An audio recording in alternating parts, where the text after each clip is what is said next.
هو انا برجع للذنوب بعد ما تبت منها ليه؟ عشان حاجه بسيطه جدا، علشان حضرتك لما ربنا تاب عليك راح قال لك اصل انا عندي عزيمه. انا عندي ايه؟ انا عندي عزيمه. طب ارجع لها تاني، ما تقول عندي رب تاب عليا يا اخي.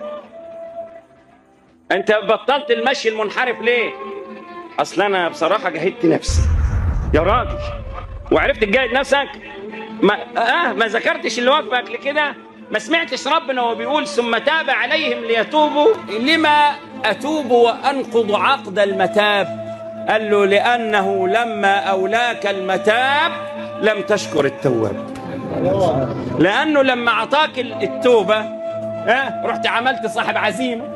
طب يا صاحب العزيمه ارجع تاني، واحناش عايزين عزيمتك.